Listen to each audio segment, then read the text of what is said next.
Episode 30. And the boy left his full newspaper bag at Trout's feet with the customer book on top. It was up to Trout to deliver these papers. He didn't have a car. He didn't even have a bicycle. And he was scared to death of dogs. Somewhere, a big dog barked. As Trout lugubriously slung the bag from his shoulder, Billy Pilgrim approached him. Mr. Trout? Yes. Are you Kilgore Trout? Yes. Trout supposed that Billy had some complaint about the way his newspapers were being delivered. He did not think of himself as a writer for the simple reason that the world had never allowed him to think of himself in this way. The writer? Said Billy. The what? Billy was certain that he had made a mistake. There's a writer named Kilgore Trout. There is? Trout looked foolish and dazed. You never heard of him? Trout shook his head. Nobody ever did. Billy helped Trout deliver his papers, driving him from house to house in the Cadillac. Billy was the responsible one, finding the houses, checking them off. Trout's mind was blown. He had never met a fan before, and Billy was such an avid fan. Trout told him that he had never seen a book of his advertised, reviewed, or on sale. All these years, he said, I've been opening the window and making love to the world. You must surely have gotten letters, said Billy. I've felt like writing you letters many times. Trout held up a single finger. One. Was it enthusiastic? It was insane. The writer said I should be president of the world. It turned out that the person who had written this letter was Elliot Rosewater, Billy's friend in the Veterans Hospital near Lake Placid. Billy told Trout about Rosewater. My God, I thought he was 14 years old, said Trout. A full-grown man, a captain in the war. He writes like a 14-year-old, said Kilgore Trout. Billy invited Trout to his 18th wedding anniversary, which was only 2 days hence. Now the party was in progress. Trout was in Billy's dining room, gobbling canapes. He was talking with a mouthful of Philadelphia cream cheese and salmon roe to an optometrist's wife. Everybody at the party was associated with optometry in some way, except Trout, and he alone was without glasses. He was making a great hit. Everybody was glad to have a real author at the party, even though they had never read any of his books. Trout was talking to a Maggie White, who had given up being a dental assistant to become a homemaker for an optometrist. She was very pretty. The last book she had read was Ivanhoe. Billy Pilgrim stood nearby, listening. He was palpitating something in his pocket. It was a present he was about to give his wife, a white satin box containing a star sapphire cocktail ring. The ring was worth $800. The adulation that Trout was receiving, mindless and illiterate as it was, affected Trout like marijuana. He was happy and loud and impudent. I'm afraid I don't read as much as I ought to, said Maggie. We're all afraid of something, Trout replied. I'm afraid of cancer and rats and Doberman pinschers. I should know, but I don't, so I have to ask, said Maggie. What's the most famous thing you ever wrote? It was about a funeral for a great French chef. That sounds interesting. All the great chefs in the world are there. It's a beautiful ceremony. Trout was making this up as he went along. Just before the casket is closed, the mourners sprinkle parsley and paprika on the deceased. So it goes. Did that really happen?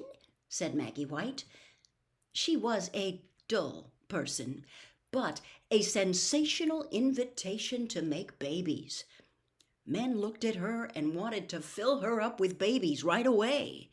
She hadn't even one baby yet. She used birth control. Of course it happened, Trout told her. If I wrote something that hadn't really happened and I tried to sell it, I could go to jail. That's fraud. Maggie believed him. I'd never thought about that before. Think about it now. It's like advertising. You have to tell the truth in advertising or you get in trouble. Exactly.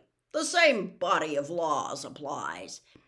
Do you think you might put us in a book sometimes? I put everything that happens to me in books. I'd better be careful what I say. That's right. And I'm not the only one who's listening. God is listening too. And on Judgment Day, he's going to tell you all the things you said and did. If it turns out they're bad things instead of good things, that's too bad for you because you'll burn forever and ever. The burning never stops hurting. Poor Maggie turned gray. She believed that, too, and was petrified. Kilgore Trout laughed uproariously. A salmon egg flew out of his mouth and landed in Maggie's cleavage. Now an optometrist called for attention.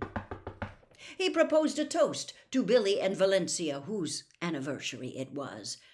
According to plan, the barbershop quartet of optometrists, the Febs, sang while people drank, and Billy and Valencia put their arms around each other.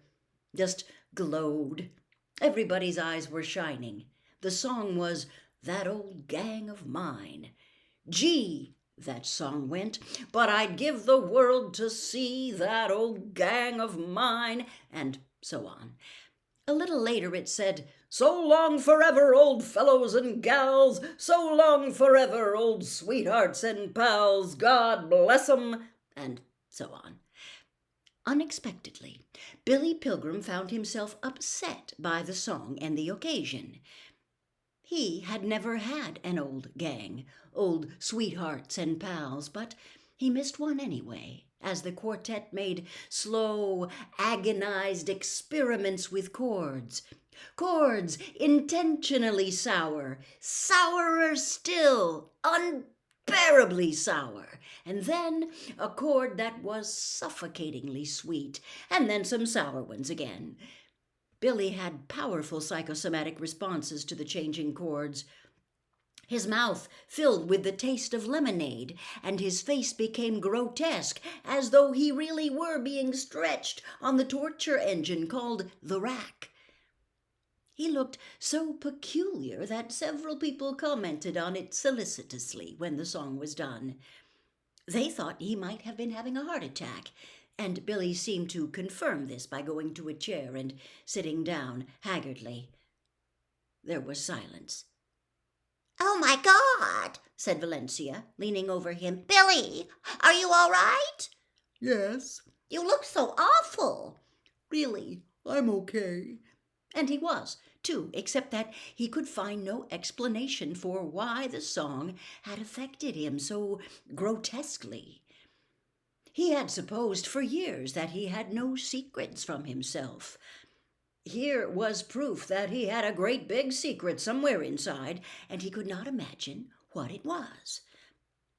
People drifted away now, seeing the color return to Billy's cheeks, seeing him smile. Valencia stayed with him, and Kilgore Trout, who had been on the fringe of the crowd, came closer, interested, shrewd. You look as though you'd seen a ghost, said Valencia. No, said Billy. He hadn't seen anything but what was really before him. The faces of the four singers, those four ordinary men, cow-eyed and mindless and anguished as they went from sweetness to sourness to sweetness again. Can I make a guess? Said Kilgore Trout. You saw through a time window. A what? Said Valencia. He suddenly saw the past or the future. Am I right? No, said Billy Pilgrim. He got up, put a hand into his pocket, found the box containing the ring in there.